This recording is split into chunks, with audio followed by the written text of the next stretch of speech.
India, that is Bharat, why I have used it is because the CA riots നടക്കുമ്പോൾ Delhi when I referred to India as Bharat on Twitter, an Indian, hopefully Hindu student, because his name tells me that he was a Hindu, who's pursuing his masters in America, felt that I was a bigot for using Bharat for India.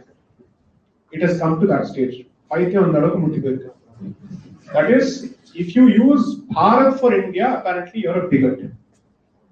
So now certain Tambi, a constitutional created, constitutional article 1 says India, that is Bharat Appeal. அதுக்கப்புறம் அந்த ட்வீட்டை delete பண்ணி அதை black பண்ணிட்டேன். So ஆனால் நான் இன்டர்நெட்ல இருக்கனால நல்ல ஸ்கிரீன்ஷாட் எடுத்து வச்சிருக்கேன். இன்னைக்கு சான்ஸ் கிடைக்கிறது எடுத்து வச்சிருக்கேன். ஸோ அது தென் therefore I said students must know and youngsters must know that India has no identity without Bharat. India is nothing without Bharat. But unfortunately today India is surviving at the expense of Bharat. So adhanave modala important. Because people said why not Bharat, that is India, why not only Bharat? I said kadayadu. Constitution enna solradhu na modala kattu kodukren, adukapra enna nadakkanum we talk about it. So that's what I did. Now the book has 3 sections, which is what the subtitle reveals: coloniality, civilization, constitution. Some people said why didn't you start talking about civilization first? Modala civilization vandirukkom, appo coloniality vandirukkom, appo constitution, edhukku neenga only reverse adichinga. So I said no, civilization vandu coloniality kum constitution kum nadula maatadu mudikadhu solranga. Okay. So the point is, I'm basically saying coloniality I've connected all the 3 dots in the book. So coloniality mela ungalku separate literature kadaidu, extensive literature. You will find a lot of literature on civilization. You will find some literature on the constitution, but there is not a single book, dare I say, which covers all 3 in one book. So when you present a book proposal to the publisher, he first asks, why should I publish? What is the USP of the book? This is exactly what I presented as the USP of the book, saying I will cover all 3 verticals, but I will connect all 3 verticals also. So the idea was to show Christopher Columbus expedition 1492 lende colonization eppadi start aayi, angel vandu slavery start aayi, angel vandu conversion eppadi start aayi, using Western literature. What their scholars say, because if you are a slave to the white man, I will use this literature and I will prove to you that I am right. Now, Nerlac painted color math mudiyadhu. So what do? You have a lot of faith in the white man's scholarship. So let me cite the white Christian about his own society, what he says. So the first part, the first close to 300, or let's say maybe about 160, 170 pages. In about 5 chapters, I discuss extensively the impact of European colonization, which is Christian colonization of the rest of the world in the last 500 years, and its impact on various societies. I don't discuss India at all or Bharat at all in that section. But as you read the first section, you will know there is a recall. He has done this. So is it possible to assume that he did not do it here? India is Punya Bhumi for us, but it's not as if conscience and suddenly he's decided to become a good guy. Someone who's been a crook in the rest of the world, could he have changed his colors after entering Bharat? Not possible. So 5 chapters, I extensively explain what he did to other countries, Africa, Latin America, all those discussions, education, every useful in. So there is a very popular writer, I think his name is Achinua Achebe, someone who's written a fantastic book on Africa. He says, at the end of colonization, we were left with the Bible without the land. Okay. So I said, this is their experience. Why do you assume he's being nice to you? Okay. So I start the second section on Bharat asking precisely these questions. But I don't need to show any further evidence. What they have done outside, they have done here. But number specifically, now I discuss that I started the second section of the book. Colonial mentality உங்க ரிலிஜன்ல வந்தாச்சு, உங்க education சிஸ்டம்ல இருக்கு, உங்க language பாலிசில இருக்கு, உங்க ஜாதி ரிலேஷன்ஸ்ல வந்தாச்சு, ட்ரீட்மெண்ட் ஆஃப் ஜெண்டர்ல வந்தாச்சு. கான்ஸ்டிடியூஷன் மாத்திரம் எப்படி அதுல வந்து எஸ்கேப் ஆக முடியும்? If it has covered all aspects of your society and assume that this is a tsunami, constitution மாத்திரம் தனியா கொடை பிடிச்சு நிக்க முடியுமா? Obviously, it would have been equally affected by the tsunami of colonial consciousness So now understand the constitution in the backdrop of this colonial experience. Why do you have a constitution written in English when it is not in Indian language? Why am I expected to speak in English in the Supreme Court when it has got nothing to do with Bharat? The impact. Why am I expected to wear this attire in the court, which has got nothing to do with us? So then I say, நம்ம constitutional journey வந்து ஒரு national movement ஓட product கிடையாது. It has got direct connection with international developments when the First World War ended, when the League of Nations was founded, and how the League of Nations was essentially established as a Christian brotherhood, as part of which constitutions were introduced in the world, across the world. The Japanese Empire became a Japanese state because of their introduction to the League of Nations. The Siamese Empire became what we know as Thailand today. The Chinese Middle Kingdom converts itself into a Chinese state because it wants access to access to the League of Nations. The British man needed an extra vote in the League of Nations in his favor, therefore he decides to give India the status of a member. But before becoming a member, you need a constitution, therefore he introduces a constitution. And that constitution, he openly says in his report that this constitution is meant to civilize this savage, heathen, barbaric, backward community, which needs to be lifted to the light of civilization, and civilization meaning Christian civilization. Open us around. So this is the broad structure of the book, sir. Okay. According to me, if you are a student, so in the book it's not meant exclusively for lawyers. It was the primarily students of history, civilization. Anybody who's interested in understanding civilization in general, political science படிக்கணும்னா என்ன பொறுத்த வரைக்கும் lawyers are only 30% of the intended audience. அதுக்கு மேல கிடையாது. 70% of the audience is the non-legal audience. And I have tried to make it as interesting as possible, citing my own journey in terms of what are the questions that I have faced in court. What are the, let's say, the issues that I faced on campus, or in academic circles, or in legal circles. And I do that not because I'm trying to talk about my life, but because all of us have gone through it at one stage or the other, in one form or the other. So I'm 100% sure that students and youngsters in the age group of 18 and at least until the age of 35 will relate to every aspect of the book, because these are the questions you have had in your offices, in your colleges, in your friend circles, which you see on television on a daily basis, where you don't know how to defend your community, and your community is constantly the subject of examination. So, Adnana said that youngsters, once they catch hold of this book, I'm very confident that as opposed to defending your position, you will now attack the other side's position confidently, because this contains all the ammunition needed for it. You will no more operate from a position of weakness. You will no more operate from a position of defense. You will say, now we will talk about the caste system inside your community. We will talk about the treatment of women inside your community. We will talk about the genocides that you have committed in the name of your religion. We will talk about how you have divided my people. We will talk about how you broke people's hands to create a manufacturing industry for the Industrial Revolution. How India funded your Industrial Revolution. Problem is, Shashi Tharoor they've already spoken of this subject purely from an economic perspective. In economic perspective, religion. Why? Exactly. So the reluctance to speak about religion and speak more about economics is proof of that mentality. Okay. So which is why I'm clearly saying I will speak about the direct nexus between what you think your religion teaches you and how you have treated other communities. We will talk about it. You have divided us in the name of caste, and how you have done this strategically. So, Tamil Nadu இருக்கிற பசங்க ஏன் படிக்கணும்னா இன்னைக்கு ஜாதி பேர்ல இங்க நடக்கிற activities you have to read this book, because there is already literature on the subject which has been there since at least early 90s. But unfortunately or fortunately, since I have a very clear reach as far as the youngsters are concerned, I decided to push that literature through this book, saying, now you read this. ஜாதிங்கிற அந்த concept காஸ்ட்ங்கிற பட்டம் கொடுத்து இங்க invent பண்ணது in this state by the Governor General in 1600s. using the data provided by a Christian missionary called Abbe Durwal. And please read it. The Dravidian movement. What on earth is this Dravidian movement, man? I don't understand. How are you a Dravidian? We are all of the same stuff. So, I mean, I don't understand this. I mean, I have to ask this question. Now I'm there, yeah, okay. Adukapram vandavena?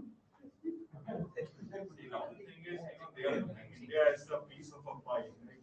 So they're trying in the best way that whatever, say, if it's a pie, they don't, it doesn't look good to their eyes that how this pie is united here. No.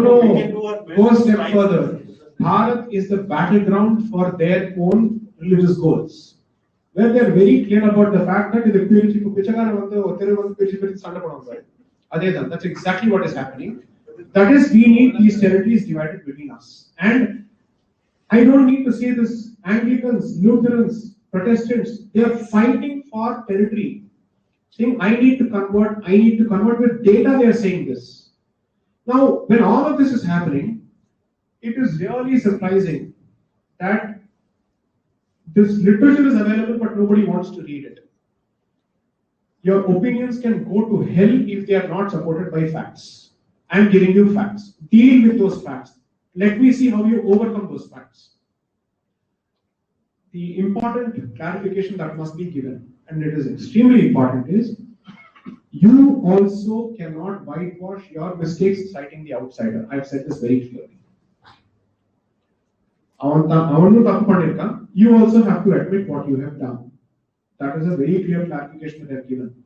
That the idea is not to justify discrimination. The idea is not to, let's say, justify untouchability. No.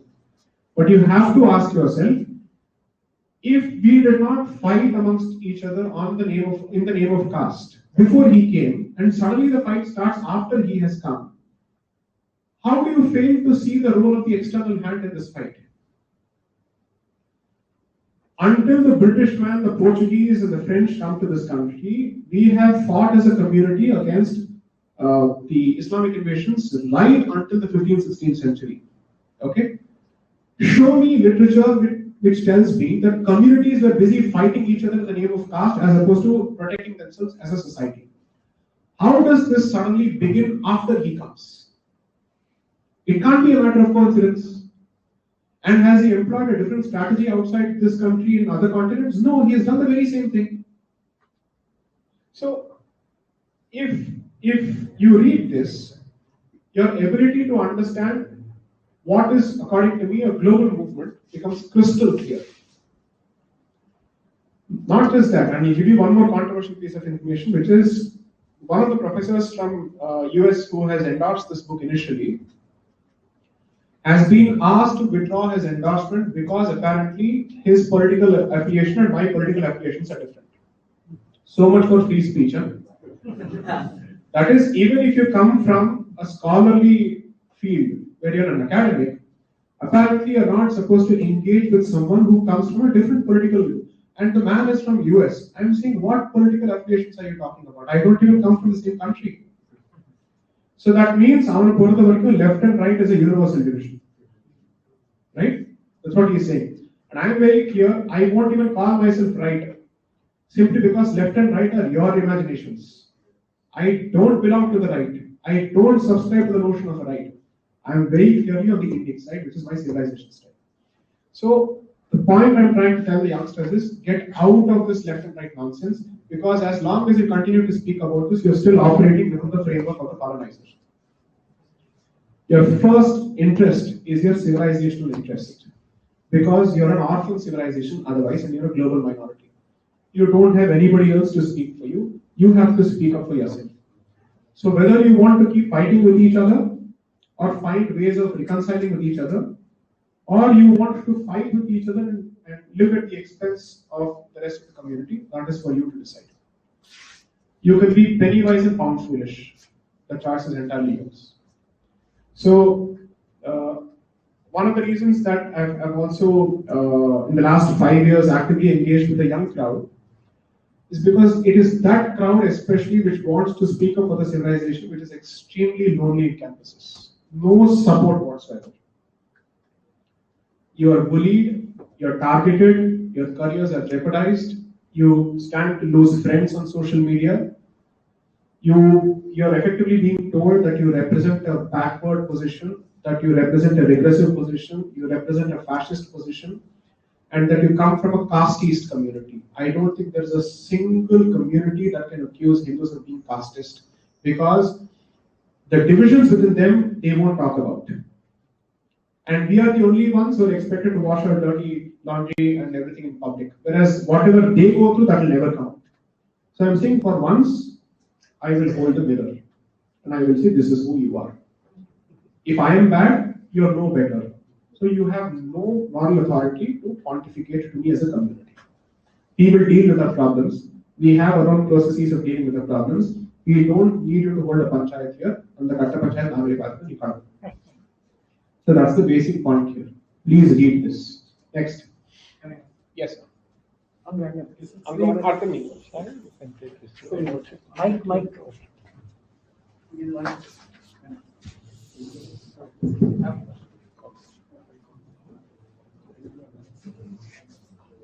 Good evening, Mr. Sai Deepak. Good evening. I am Sridhar, lawyer in the district court practicing in Coimbatore. I have been following your talks and lectures ever since the first day in video, I think. I'm a close follower. And the words spoken by you, that is your spoken words, and the words written in the form of a book, this operates as a great dissertation on the Indic civilization. And many congratulations to you for that. Thank you. And actually, your words spoken and written, they offer us great scope for introspection and to remind ourselves about our own Indic civilization, which seems buried underneath. And you have put it in your own words. It's very difficult to call ourselves our country Bharat, which is really a sad state of affairs. So, given this very complicated situation, and our Hindu community itself being such a fractured community in terms of caste, as you yourself are now exposed, and your words are so powerful and it touches the younger civilization to such a great extent. I think it is time for us to first read your book at a macro level and understand the macro concepts, and then immediately and quickly move to the micro level and to take your message forward, because you are such a wonderful messiah of this Indian civilization. So my question to Sai Deepak is, how do we quickly convert all this narrative into a micro level effort, so that every Hindu, notwithstanding our various fractured beliefs and ideologies, how do we take the message forward under the single umbrella of Indic civilization? What is in few lines, what will be your message? These are the 5 or 10 dictats which you have to follow as a group, as a collective, cutting across our differences to espouse the Indic civilization. This is my question. I don't know if I have a comprehensive solution, but I will offer a few suggestions which have proven to be extremely useful for my own journey. One is a blunt and honest confession is that I regret the fact that I don't know how to read Tamil. And I don't want this to be used against me in the future, because I will certainly read up the literature to start talking about the situation here. And I will be increasingly taking an active role in the issues of Tamil Nadu, because I've already been called. The current finance minister, before his elections, has already called me a TSRC. So, and I'd say thank you. I will live up to that name. So, I'm very particular about living up to that particular name, because I want to prove him right. Not wrong. I want to prove him right. So that's one reason that I have told myself that come what may, I will improve my knowledge of this language as well as this culture, because I don't want to prove anybody right that I'm a Vanderiya. I'm not. I belong to this land. I'm very proud of the fact that my roots are first Tamil and everything else is secondary. Okay.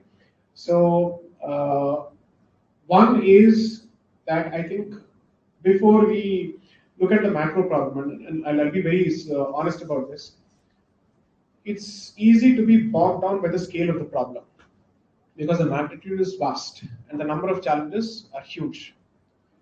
So first you try and choose that area where you think you can deliver the maximum punch. So I chose law for myself, and I said I will not speak on these issues without training myself at least in one subject, which gives me the training, the experience, and the authority to speak on it. And most importantly, I did not start speaking on these issues until I attained a certain degree of proficiency in my, because I don't think you should be known for your opinions, you should be known for your competence first. Opinions are secondary. So I don't think I would appreciate anyone placing the cart before the horse, which is you first focus on what you're good at. And if possible within that domain, how do you ideate? So assume for a moment if I were in the IT field, I would ask myself, is it possible to disrupt the flow of knowledge in a slightly different way? Where all the content which I think youngsters must learn, which students don't get access to through schools, can I present it to them in an easy format with primary sources? That's one disruptive innovation that I will certainly think about if I were, let's say, in an engineering field. Two, Twitter and Wikipedia are turning out to be anti-Hindu platforms. They gag, they suppress, and they stifle. So, as opposed to constantly opifying, saying why don't we create an alternative universe? Okay? If China can do it and you think you wish to compete with China, why can't we? Okay, fine. Everybody wants to be an IT engineer, at the very least come out with great IT products. Everybody, I mean, whether it's a mechanical engineer or a biotech engineer or a civil engineer, everybody seems to be shifting to goddamn IoT. I don't know why. Okay? At the expense of hard infrastructure, that entire talent pool is going to one place. My first placement was in LG Industries here, ELGI. Okay? So had I continued to be an engineer, my goal was to be only in the core sector. I would have gone only to the, let's say, to aerospace engineering. I wouldn't have made the switch to IT, although that was one of the places I actively said I will not sit there. I'm not judging anyone for their choices. You do what you want. But I'm saying, find a way to really build a core strength. That is, when you're asked to speak on your subject, you should be able to confidently articulate your position. That's extremely important. Because confidence without ideology is that of a mercenary, and ideology without confidence is a useful idiot. Okay? So I think you need a blend of both competence as well as, let's say, civilizational consciousness. 3, I don't think it's possible to speak on these subjects unless you know what is it that you're protecting. So start some practice in your life which you can sustain for the rest of your life. Some kind of religious practice or whatever it may be. And I dare I say, I think there must be a visible sign of being a Hindu. Pottu Vibhuti, whatever it is. The choice is yours. That is not very important under any circumstances. I don't step into the Supreme Court or any court without the Vibhuti on my forehead. I don't care what anybody says. And if you come to the Supreme Court, you'll be astounded at the number of Vibhutis there. Okay? So, no shame under any circumstances. Then, one of the things about our own knowledge about our history is, I think, the history written in your mother tongue is typically the gold standard, especially the ones written in the 18th century, 19th century, and early 20th century, because we were not affected by it. So if you read that literature and then you read the English literature, you know how far the English literature is from the reality. So I think it's important that you do it for 2 reasons. One, you will know your history better. I challenge you. If you can speak in your mother tongue with the same fluency as Asaduddin Owaisi speaks in Urdu, that's half the battle won. The unfortunate reality is that you are much more proficient in English than he is in Urdu. That is a fact. Okay? So, learn from the other side also. You can disagree with them, but you have to give credit for the fact that they are much more committed. And they are serious. So, the blame comes to you. Okay? That's something that you must be very confident of. And 5, slightly provocative suggestion. ஜாதி விஷயங்கள் பத்தி பேசுறதுக்கு முன்னாடி கொஞ்சம் படிச்சுட்டு பேசுறது நல்லது. Pop culture இல்லாட்டி மீடியா இஷ்யூ இல்லாட்டி மீடியா வச்சு அந்த சோர்ஸ்ல இருந்து கன்சியூம் பண்ணி அதை பத்தி பேசுறது இன்னைக்கு தெரிஞ்சு அது தப்பு தான் நான் சொல்றேன். அந்த ஸ்ட்ரக்சர் என்ன, இது நான் சொன்ன உடனே என்ன சொல்லுவாங்கன்னா, இது ஜாதி வை பிடிச்ச கேட்டகரி இல்லாட்டி அவருக்கு வந்து ஜாதி எப்படியாவது வந்து திருப்பியும் கொண்டு வரணும் கிடையாது. Whatever you do, urbanization will change the rules. Your professions will change the rules. There's nothing that you can do about it. That is the way of it. And you need not worry about it. ஆனா அதை பத்தி தெரிஞ்சுக்க வேண்டிய necessity என்னன்னா இதை வச்சுதான் opposite side உங்களை ரெகுலரா அடிக்கிறது. Because what he thinks or what he has invented of your societal structure is what you know more than what it actually is. So understand it. You have no idea how knowledge traditions have been built based on specific communities. And you always assume that all communities have been fighting with each other in the name of caste. You have no idea of this country's history. Zero idea. So, apart from all of this, regardless of the professions that you are in, or regardless of your individual pursuits, you have to be able to arrive at a certain degree of informed opinion. All of us today, at least most of us, have uninformed opinions. So, that's a fundamental necessity. Can everybody start an organization? Not possible. Can everybody get into this full time? Not possible. Even I am not doing this full time. I will not be able to do this full time. I am doing it only 20% of my time. And that is all I am in a position to do at this stage. My question is it not possible for each of us to contribute 15 to 20% of our time on these causes which we are so passionately whining about instead of doing something about it? Now, I am not in a position to tell you what must each of us exactly do. That depends on your circumstances. That depends on your atmosphere. But assume that you at least do the first 4 things, which is practice your culture, practice your faith, learn your mother tongue, be professionally competent, and find a way to contribute to the cause 15% of the time. I suspect that we will be dealing with a much better category of people in the first place. After that is the next case. Okay, but I go a step further to my pet subject. I don't think the affairs of temple administration in your localities must be left to the government. So, நீங்க இங்க உட்கார்ந்து திருப்பதி பத்தி அழ வேண்டிய necessity கிடையாது. உங்க புக்ல இருக்கிற கோயில் பத்தி அழுதா போதும். You go and talk about that temple. Find out how the temple is run. Find out where is the money going. Find out how much of government interference is to be tolerated in that place. And na sir பக்கத்துல வச்சினா நான் சொல்றேன் அது எந்த பார்ட்டியா இருந்தாலும் அப்படிதான் நான் சொல்றேன். Okay, it doesn't make a difference to me. Because I am very clear about the fact that for me, community comes before any organization.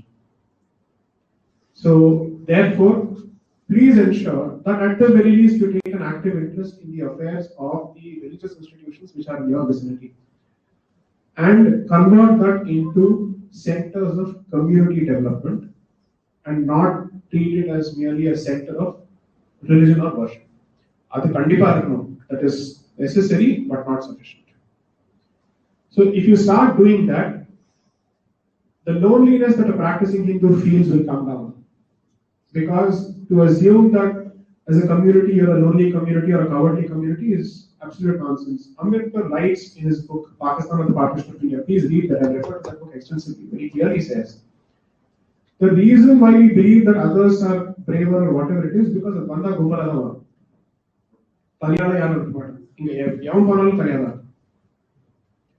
So in that sense, I call this a braver community because there are individuals who are willing to fight against crowds. Okay?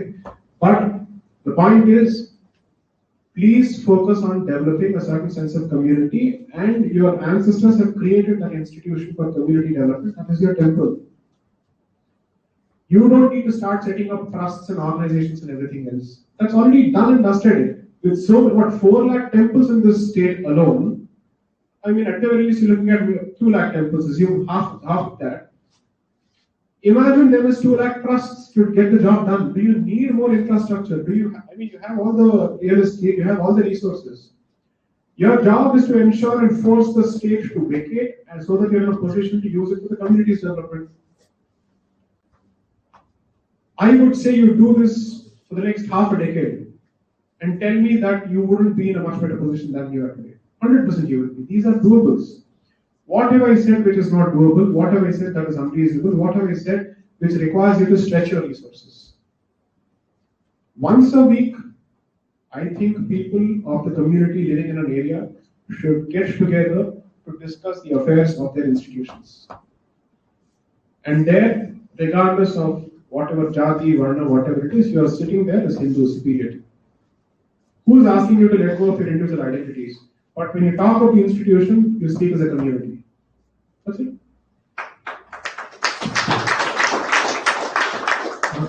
Good evening. Yeah, sorry. Good evening. Welcome to Coimbatore and thank you for this loaded weapon. A lot of us were shooting blank shots until now. So now we will have something to fall back on. My question is, you even today stated that Tamil Nadu has the largest number of temples in all of India.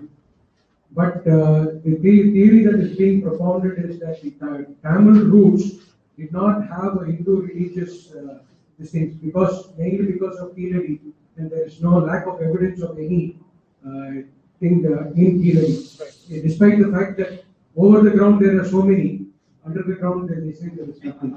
How do you respond to this? So,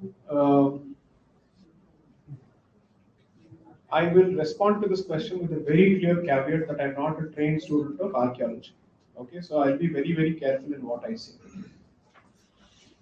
I don't understand archaeology as a subject and I've not been trained in it. But I have had the opportunity to read and understand the history of the opposite side. I will put faith in the knowledge that I've received from my ancestors than a motivated outsider or a brainwashed insider. Okay? So, I don't think there is anybody who's qualified enough to convince me to give up this particular faith or this particular belief. I'll go a step further. Okay, I'll go a step further. For Nimshut, let us assume that there were indeed Aryans and there were Dravidians. Let's assume for a moment. We seem to be comfortable accepting Mughals as part of this country.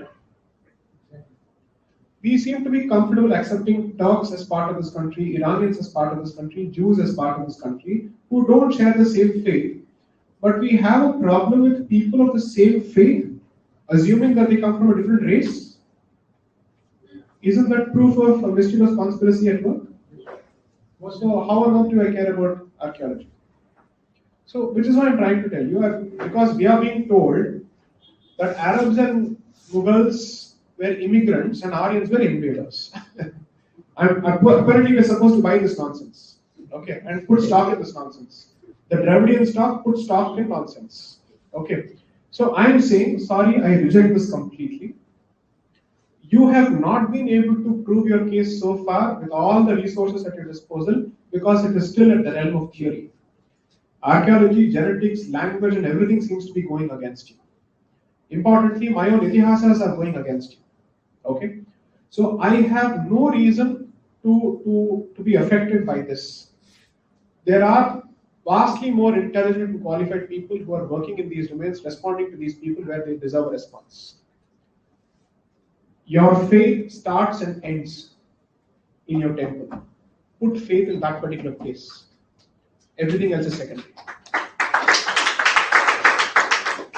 As long as you hold strongly and fast to that particular institution, I don't think you will be affected or you will waver as a consequence of this day-to-day nonsense that they dish out on a regular basis.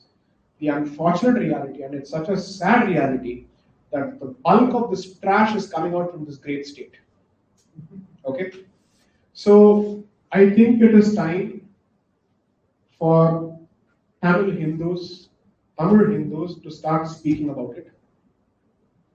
It is important for you to really make your voice felt because now it is being pushed through the most popular medium in Tamil Nadu, which is the movie industry.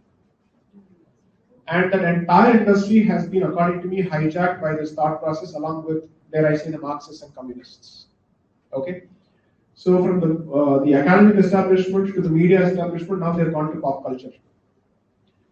And that, I think, shows a certain degree of, it's the third stage of the cancer. It's an advanced stage of this cancer. And therefore, it now calls for an invasive surgery or chemotherapy. Therefore, it needs to be bombarded with facts. So the one thing that I actively tell people wherever I go whenever he asks me this is, don't back down from a fight or an argument. Because anyway, there is an argumentative future ahead of us. I'd rather be someone who actively takes part in it as opposed to watching it from the sidelines saying, Namakenna pochu, sorry. Ade nalu mudiyadu. நான் வம்பு தேடி போல ஆனா ஆரம்பிச்சா நான் கண்டிப்பா அந்த ரெண்டு பேசிட்டு தான் நான் வருவேன் 100%. So in your office spaces, please develop the self-confidence to speak on this subject regardless of the number of people who are against you. It doesn't make a difference. What makes a difference is conviction, confidence, knowledge and clarity. That's it.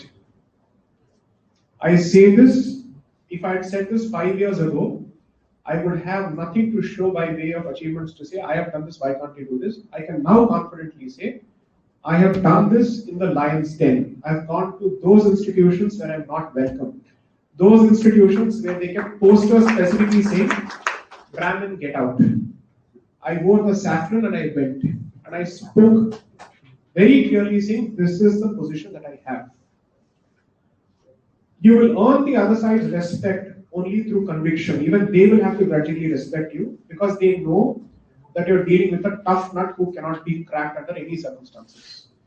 But cowards will not be respected anywhere. And I dare say they should not be respected anywhere. You deserve whatever comes your way if you put faith in weakness and cowardice. And silence on these issues is a loud testament of your cowardice. So you decide what you want to be. I will not be a coward. Choice is yours.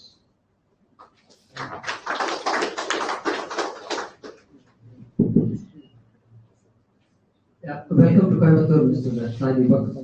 Only yesterday we were watching your debate with Shashi Tharoor. I've not read your book, so I'm at a disadvantage. My name is Jayakumar, and I founded the Indian History Awareness and Research with Dr. Rajavedam, and I've been settled in Coimbatore for about 5 years now. So some of the questions that I had, you already answered in terms of suggestions to us, what might be things we could do. And so I'm looking at it from a more strategic perspective. So a lot of people, individuals, institutions are doing very good work. In Hyderabad, LRPF, that young guy Santosh is doing good work. Very Suresh Iyer is doing good work. And like this, we've got a lot of individuals, and of course, you are doing great work. So the question is there, sometimes they say, if you fail to plan, you plan to fail. And so do you feel a need for a strategic approach, or maybe there is already a strategic approach out there that certain Hindu leaders or community leaders are doing that we are not aware of, etc., that we can kind of latch on to, kind of feed off, etc., is my question, which is the suggestions you've given, plus a little more strategic level.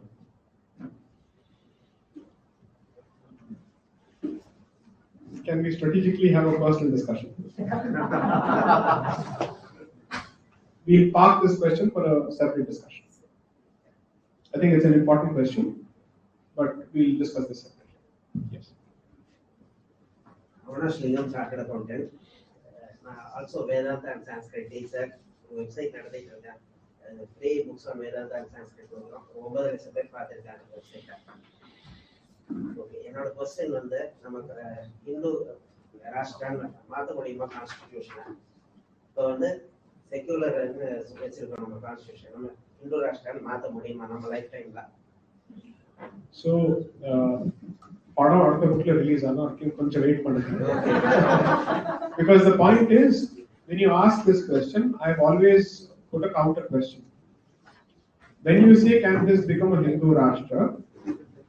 I am basically asking two questions back. One, you have to define what is a Hindu Rashtra, because you have to address the legitimate concerns of religious minorities also. Okay, adhiyum address pannina agum. Rendavathu, why do you assume that constitutionally it is not a Hindu Rashtra? And the question is varku yaru olunga answer pannadhu kediyadu. Constitutional history padichi adha assembly debates padichi nobody has actually said that. If you ask me, I will say I'm undecided because I'm still in the process of thinking about it and reading about it. And I am not someone who's already decided an end goal and pushing my arguments in that direction. Okay? When I take up let's say, an academic pursuit and a serious pursuit such as writing a book, I would prefer to keep my eyes and mind open to opposite points of view.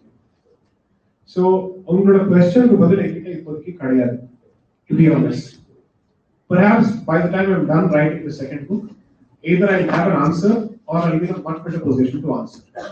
So, to put it in Bollywood terms, picture abhi baki hai. We'll see.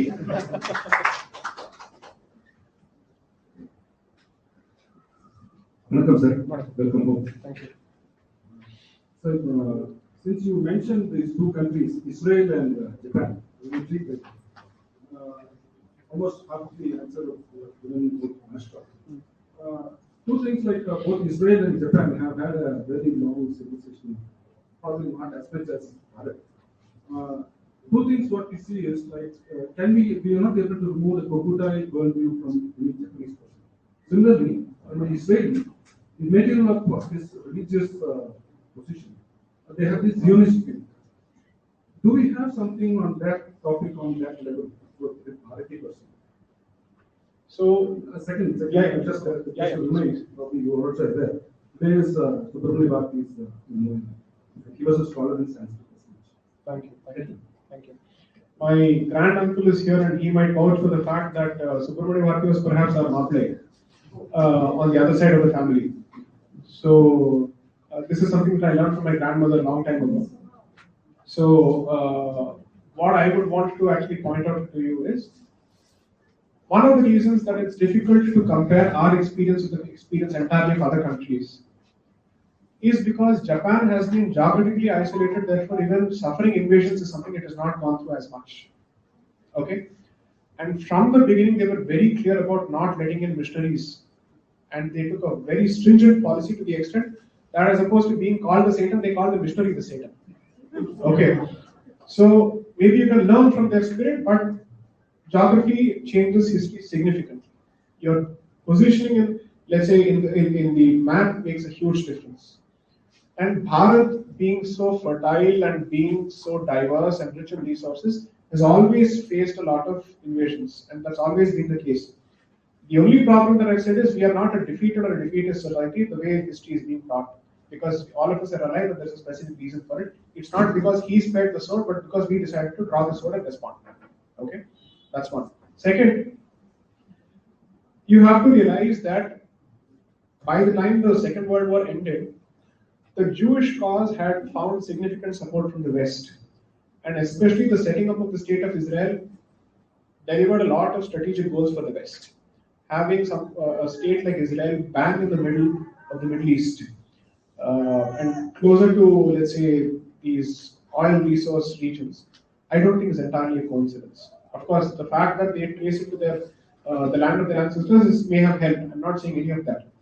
And as someone who has followed the history or who's at least an ardent student of Jewish history, there are a lot of things that we can take inspiration from as far as they are concerned. But the only thing that I keep telling people, and I've said this at least in 3 talks, so allow me to repeat myself on this particular subject.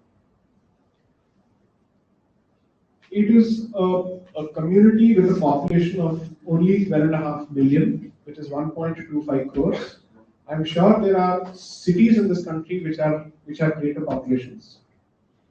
Out of the 12.5 million, only 6.5 to 7 million live in Israel, and the bulk of them are in the United States and other places. So the population of Israel is 8.5 million, and only 70% of the population is Jewish. 2.5 million is close to the Arab population, Druze and other communities, and Christians and other Middle Eastern Christians and all that. Going by that statistic, you are more than 75% still in this country, and you're not 75% of 8.5 million, you're 75% of 1.3 billion. The size of Israel is 1/50th the size of India. It is smaller than the state of New Jersey. Greater Bombay or Greater Bangalore are bigger than the state of Israel, the country of Israel. And you have the fourth largest standing army in the world. Okay, with these statistics in your favor, and the global Hindu population being 1.1 billion, I ask myself, how on earth are we so different? And the reason for that Again, if you see what they did immediately after 1948, 14th of May 1914, when they achieved independence, or when they declared that the state of Israel has come into existence, quickly the education system is put in place, and they have been working on for that parallel.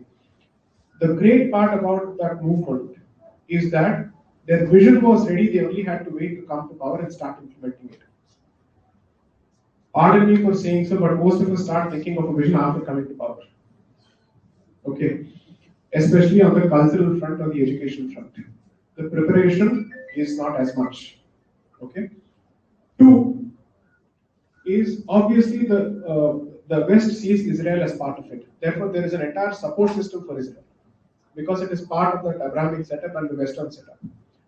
Bharat is neither fully East nor fully West, but according to me, it is the cultural mothership of the East and the civilizational mothership of the East. Everything has come from here. So I think this is a country which can learn from the experience of smaller countries, but has the wherewithal to do all of these things on its own without having to depend on anybody else. So whether we need a Zionist movement or not, the problem is that movement has several problematic aspects, and the history is not entirely hunky-dory. You won't believe this, but the biggest detractors of the Zionist movement are the Orthodox Jews and the ultra-Orthodox Jews, because they believe that the Zionist movement has resulted in the secularization of Jewish life. And it has taken people away from the core teachings and from the religion, because they have created a state in the name of a religion, but by demoting the value of religion in that state. So for them, the value of a Jewish life is important, but the practice of Judaism itself, according to them, may have come down. So there are serious discussions on the subject. So which is why it's very difficult to appropriate that discourse and say, let us start a Zionist movement. If you were to ask me how this could be addressed in a slightly different way, you will always have a core group which practices dharma in its purest form. And not everybody can do that. And I don't refer to a caste, by the way. I am saying different sampradayas have different core group of people who are the actual ones to practice it. Then you have the society which follows them and practices it to the extent possible.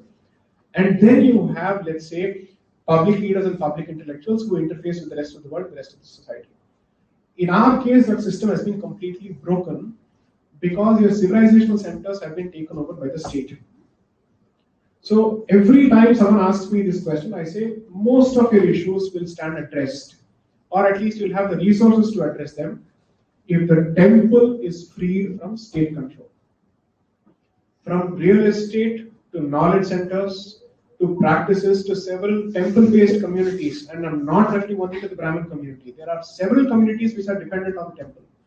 You go to Kerala, there is a specific group called the Ambalavasis where all their communities are related to the temple in one way or the other, performing different roles in the temple. Every such community, the artistic community, everybody suffers as a consequence of the degradation of the temple ecosystem. How many people do you have who actually are who are cultivated sthapatis today? Because now we are giving out stupid one-year degree certificate for sthapatis. I mean, what on earth is this practice? An entire craft has been reduced to a job. There is a difference between a craft and a trade and a job, and this is what you have done. They are meant to observe certain practices. Now, anybody and everybody can walk into this without any commitment to the practice simply by taking a degree certificate. That too, one-year training certificate. This is what you have reduced it to, and this has repeatedly happened under successive Brahmin governments. No particular government is an exception to this rule. This land which has exported sthapatis to Southeast Asia, and from here people go to North America to build temples there, you have reduced it to this.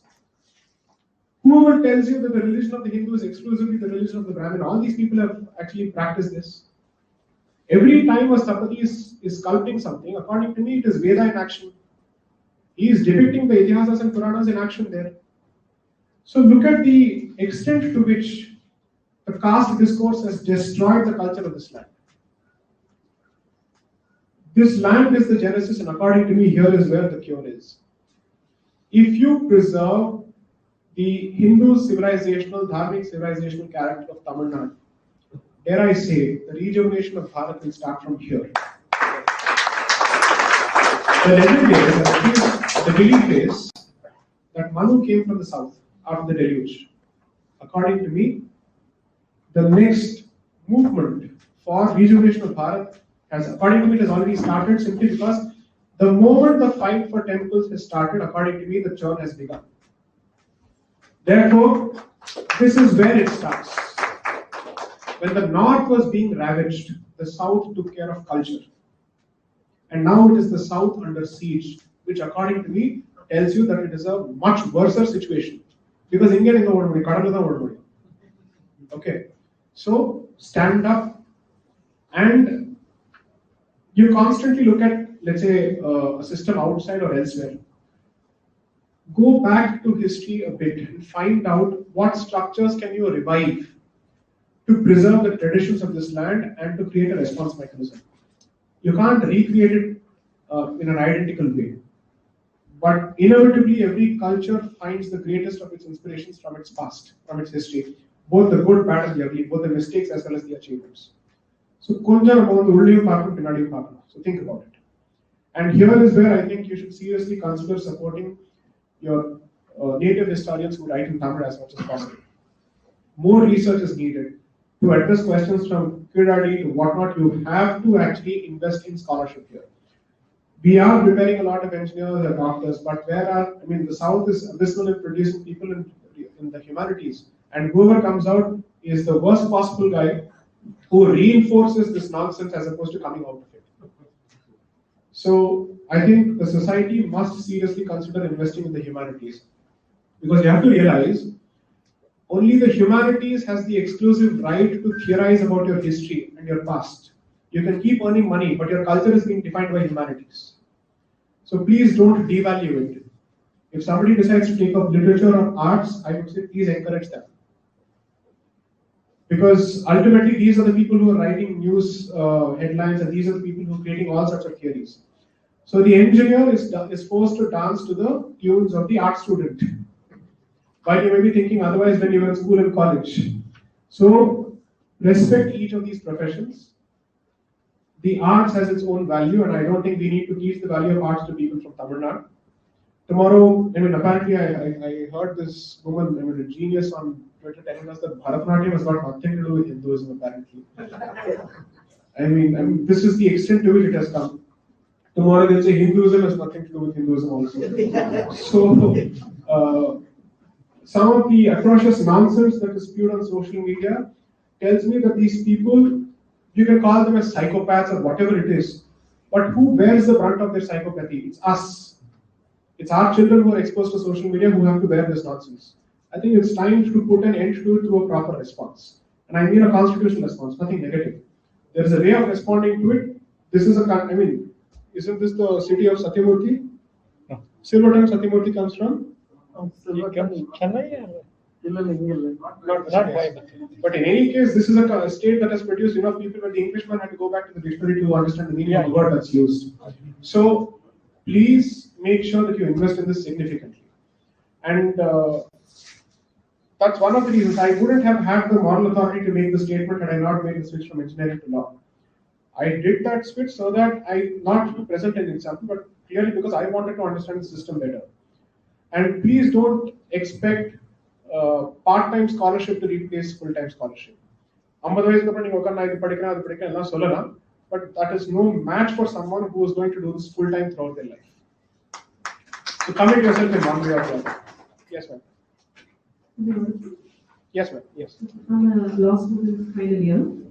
I joined law just because my son, he's a homeschooler, and the education system was not coming up to what they should be able to do and what he was getting. Right. So he took this list. I made him schooling to be done through me. So what I found is, when I was educated, I studied what I studied in the school is in the North India that Pongal mein rotiyan khilai jati hai. So this is what I was wondering, how come this, now I'm wondering, parents have corrected, okay, this is not correct. Because it is, it is just not like in Tamil Nadu, all the other states also, this whole education things has been really kept in a wrong sense. So North Indians really don't know what other states are. So it is somewhat, I felt, all the other states are completely detached from the center. It is absolutely center is different and states is different. How come this education system completely got detached with the mainstream? I'm wondering one this. And in continuation with this, I happen to find history this NAOS comes. And this NAOS is just like a CBSE stream. They are supposed to have all the Indian languages medium. This is the open system you're talking This is the open system. This open system does not have the Tamil medium. But all the other Odia there and all Bengali, all the other languages, even Urdu is there, even Arabic is also there. I'm wondering like how come Arabic, Sanskrit, everything is there, but Tamil is missing. I just happened to find out like why is it missing. It seems this particular state government has not given them this stuff. So that's why it got missed out. So that is the state's mistake what they have not given. And this, in continuation with this, since my son is into the professional things, he is aiming for either engineering or whatever he's into. So I opted for physics, chemistry, maths, bio, and they did not allow me to take Tamil as the fifth language, which actually all the it is allowed, okay. But they are not allowing. Regional office center is continuously they are forcing me to take either English or Hindi or whatever it is. So it is absolutely my choice. I did online everything and I just got to Tamil, there is no issue. So I found like there is something with the regional languages and the center, regional people itself, it's just not like Tamil Nadu. Everywhere this problem is like somewhat other states have been somehow discriminated or what I cannot say, like I was maybe it's a discrimination or whatever it is. So why, at what level, at the higher level, what is it exactly happening? I could not understand at the political level. So this is at the education level, what wrong is happening is the understanding what I expect from you to. I'm sure that there are scholars of education policy who can answer this better. But the good part is the NEP tries to address this significantly by introducing the three-language system. And sir, I think, is much better qualified to answer this question. Second, there is no denying the fact that sometimes Delhi behaves as if India ends at Delhi. And this is not something that only Tamil Nadu experiences, a lot of people experience that. And it is my limited view that perhaps that position is changing. And the reason is, even if you look at how smart cities are being developed in the country, the people and the municipal corporation of that city is allowed to decide what would they want to do as far as the city is concerned to improve its conditions. So decentralization of some of these policies are happening for the very first time because you see, centralization is a representation of the Soviet model. And that is the model that we effectively employed in the Nehruvian regime for the longest of periods under the Planning Commission and whatnot. So for close to 60 years, you have actually operated on a centralized model. The biggest mistake, according to me, that was done apart from this was the division of states on a linguistic basis in 1956. Okay, although this is a state that was the heart of the anti-Hindi agitation, I believe that had it not been for the Dravidian movement and all that, perhaps our approach would have been different. And I'm not saying we would have allowed the imposition of Hindi, but the hatred that we have entrenched in our minds from here and there, both sides, would have come down significantly.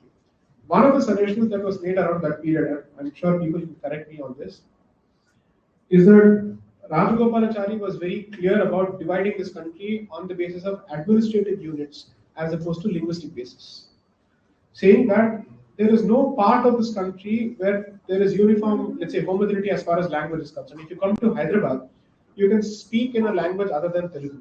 Similarly is the case with Bangalore, and a lot of these cities exist this way. So at the very least, you should consider having a dual language system is what they had suggested. So a significant degree of alienation between people on the basis of language must be attributed to the reorganization of the states on linguistic basis in 1956. Can we think differently? I don't know, because these linguistic identities are so deeply entrenched now that any change will invite all sorts of reactions. And no government will have either the incentive or the inclination to go down this path, because there are realities of power and politics that they have to take into account. Three, you're right. Maybe people in the north of India don't understand much about the south. Can it not be an argument that they can also make from the other side? I'll give you a simple example. As a child, I have traveled from Andhra to Tamil Nadu and Tamil Nadu to Andhra, undivided Andhra Pradesh often. In the train அங்க போகும்போது he will spew venom at the Tamilian. அங்கேருந்து வரும்போது உல்டா நடக்கும். I've seen this. And I've seen this abundantly. And I'm not saying this, I'm not making this point to say எல்லாரும் ஒண்ணு நான் சொல்ல வரல. I'm merely saying that I have seen this chauvinism on both sides of the border. Okay? And the one thing that I'm very, very proud about is the fact that you make sure that people who come here learn Tamil, so much so that my Manipuri friends ended up learning Tamil. Okay? Because where எதுவுமே படிக்க முடியாது பஸ்ல இருக்க எங்க இருக்க they had to ultimately learn. Okay, that's a different issue. It's another thing that I didn't. So because at least I can speak, they couldn't. So they had to learn it one way or the other. The point is, maybe in general we need a slight revisitation of the language policy across the board. And on history, one thing that I've said in the past is local histories give a கொஞ்சம் importance கொடுக்கணும். Okay, I'm sure that there is a national history, but people will connect more to that part of the history which is closer to their own geographical roots. So I would want to know more about Tamil Nadu or Andhra Pradesh and also a smattering of history from other parts of the country. But that is the way you strengthen the relationship of the part to the whole. When you connect both. Read the second section of the book where I speak about how Bharat is a federal civilization where the whole cannot exist without the parts and the parts cannot survive without the whole. Okay? Please read that. I've cited academic scholarship and experts on the subject. Unfortunately, what has happened is, இது சொன்னா கொஞ்சம் again கொஞ்சம் provocative இருக்கும், but நான் சொல்லிடுறேன் இதுக்கும். During the period of the medieval invasions, okay, racist attitudes and chauvinistic attitudes were entrenched even further. Okay, the வெள்ளைக்கு இத்தனை importance கொடுக்குங்கிறது முன்னாடி கிடையாது. But the fair complexion is given a significant degree of importance in the Arab culture as well as in the Persian culture. Okay? Otherwise, the North has worshipped deities which are dark in color. Krishna Sham itself means dark. Okay? So, or at least British at the very least. So, when this is the case, if the attitudes engage Vardhan Sali, in one section of the book, I have discussed the nature of Middle Eastern coloniality. That is, European coloniality of Buddhi, அதே மாதிரி Middle Eastern coloniality of thinking அப்படின்னு சொல்லி நான் எழுதியிருக்கேன். Both of them have a religious plus ethnic and color-based sense of superiority, which is very, very clear in their representations of deities. Everything is white. போட்டுக்கிற ஆடையும் வெள்ளை, கடவுளும் வெள்ளை, ஏஞ்சலும் வெள்ளை, எல்லாமே வெள்ளை. The same they have done was Thiruvalluvar, right? Correct. Right? Right. Surprising you want to do all of that, then why is your deity not in dark? I mean, let me see that first. You didn't do that in Africa. Everywhere, because Africans, one of the questions they asked is, why do we have white Jesus? Surprisingly, இங்க வந்து வாந்தேரின்னு சொல்லி ஏன் வெள்ளையா இருக்கா அவனு சொல்றேன், but நீ வேண்டிக்கிற கடவுள் இப்போ வந்து அவர் வெள்ளையா இருக்கா அது நீ பேச மாட்டேன். Anyways, that is your hypocrisy. European features வச்சு இங்க ஒரு கடவுள் வேண்டிப்பாரா, பட் இந்தியன் features இருக்கிற கடவுள் வந்து இப்போ வந்து இந்து கடவுள் கிடையாது. இது எந்த லாஜிக்னு எனக்கு புரியல. இது only Dravidians are capable of this logic. I'm sorry to say this. Or the Dravidianists are capable of this particular logic because they have zero sense of history. They pursue pseudoscience. They lack scientific temper, and the only thing that they break is propaganda. That is Nazi propaganda, fascist propaganda, Artha propaganda, fantastic propaganda, Dravidianist propaganda. That is all they are good at, but nothing else. So, therefore, everything boils down to your teaching of history, because history can either divide people or it can integrate people. And here we have chosen to integrate those who have invaded and divide those who belong to this land. It's a serious dichotomy, and I can't think of any other, let's say, decolonized society that has committed this kind of cultural suicide. We are the ones who have actually done this. So, wherever possible, whenever I have the opportunity, I give my, let's say, positions either through public or in other channels. But NEP policy, national education policy, in the state, எத்தனை வந்து feedback வந்திருக்குன்னு எனக்கு தெரியல. Actually, this state should have participated even more. I don't know under this dispensation whether it's possible or not, but history groups and research groups must perhaps put it forward, because I think it's a great opportunity to change the way we understand education as an ecosystem. In fact, I expected the national education policy to come out in the first term, some movement in that direction. But at the very least, it has come in the second term. And I think we need to take maximum advantage of it, because otherwise we are creating deracinated Indians of the future who will continue to think that Bharat stands for bigotry and use of Bharat to refer to India is anti-secular. That is the situation we are gradually going to. So I end this session with a clear request that please prevent the alienation of this great land from the mainstream. It is happening at such a pace at the societal level that it is alarming, and from issues relating to demography to history and whatnot, there is a serious challenge. And in your electoral decisions and in your societal decisions, your priority has to be your culture and civilization first. Everything else is secondary.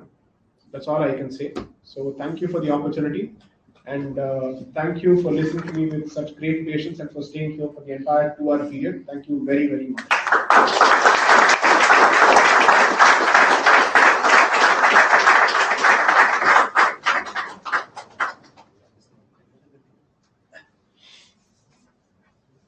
That was an extremely erudite and very articulate session, sir. Thank you so much. We always look up to you as a person who tries to, that's the least, as least as one can say, tries to find out a solution for all the problems that are plaguing us. You're a real champion for the dharmic cause, and we are really thankful to you, sir. We now call upon Ramchandra Prasad ji, President-elect, to deliver the vote of thanks, and then the mementos to the guests will be presented.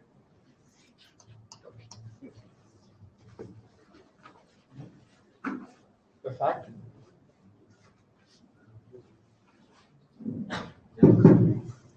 that more than the hall is packed and overflowing on a Sunday afternoon at 2:30 shows Sai Deepak what he is. Never before in history our country has faced such an existential threat as we are facing now. We are 15% of the world population. We have just one country. Islam is 24% of the world population. They have over 55 countries. Christians, who are constituting around 31%, have got more than 100 countries. So Hindus in India are endangered species. We have to take all effort to protect our culture, heritage, and religion from these desperate elements who are trying to destroy. Coming back to Tamil Nadu, this Dravidian government is posing a serious threat to again our very basis of our culture and religion. So I said very clearly about how important for us is to protect our temple. From that we can protect our religion. Tamil Nadu is the only state which we have over 90% Hindu population.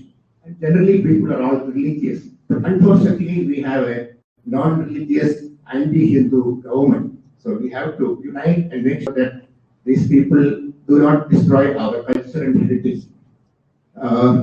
Sai Deepak has really from transferred from engineering to law. That is a big gain for law and a loss to engineering. But as a lawyer, he has done his work thoroughly. And Supreme Court, he has argued many cases, especially on Sabarimala and other issues. I wish he will continue to do such great job in future also. We are waiting to read this book, so I am not able to comment about the books yet. Do they have books yet? Do we?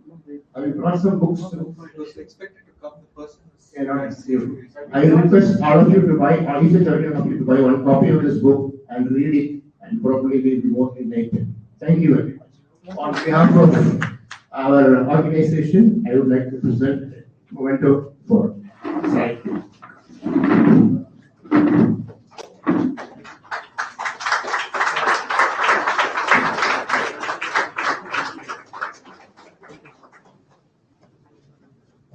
May I now request Rajesh Govindarajulu. May I now request Rajesh Govindarajulu to present a memento to Professor Kannan.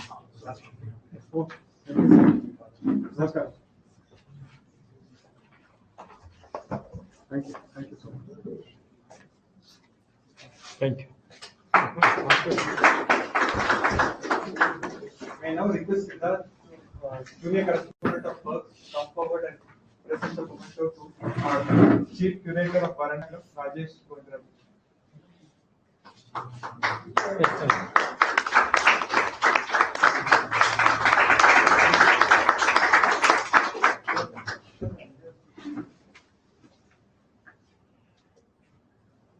Thank you all for taking your time out and coming. We'd like to introduce you a new Desi platform, a technology platform called Super Pro AI.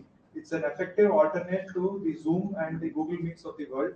It's a made in India platform, and they have very innovative emojis like in the form of Indian flowers, motifs like swastik, namaste, Jai Shri Ram, the Bhagwa, the saffron flag. We have with us Vikram, who's working with very actively with us.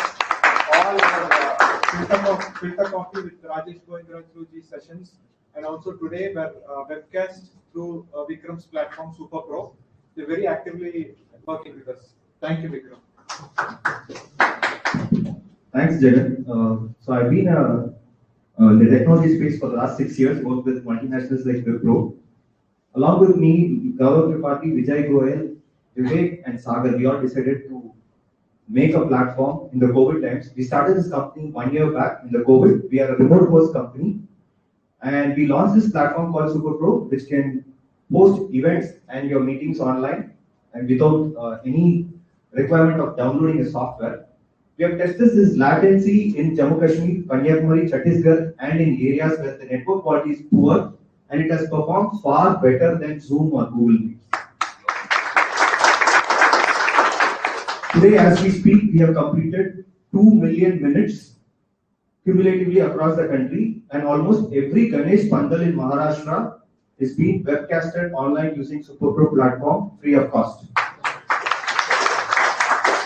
Our founder Gaurav Tripathi has taken efforts to give the platform to Maharashtra police as well, because they also want to use a platform where Chinese cannot take any access to our data. All the data which is there in the platform lives in India, and it is there in India, it is stored in cloud storage, and we always flush the data. So all your data is very much private to yourself, and we see that the threat of data colonization is already coming. And I think Sai Deepak will agree the fact that the internet giants, the Amazon, Facebooks, Twitter, Google, and other companies, Apple, they have already started the digital colonization, and we want to stop that. And this is a small part which we have tried doing this. And we really thank Sai Deepak and Varanta Club for giving us an opportunity to use our platform in this event. Jai Hind. Thank you. One more small request. I'd like you all to download our app and read the varantaclub.com. It's an online magazine on Indian arts, culture, and heritage. It's a startup started by Rajesh Govindraju, our chief curator, myself, and Surya is our special correspondent. We have a small team. Stepler is our technology platform, and of course, we partner with people like Super Pro. Please read our magazine, and we have about 15,000 active readers a month and 20 chapters across the country. We'd like to grow along with you. Thank you.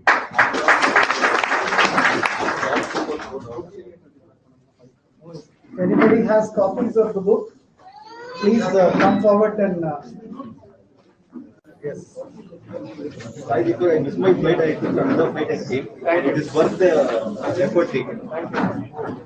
Come to Chennai.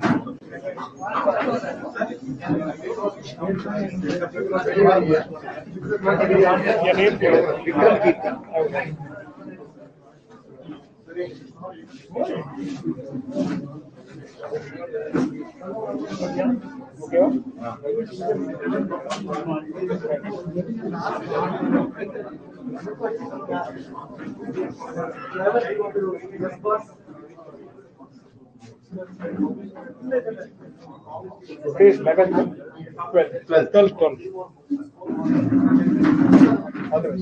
Thank you so much.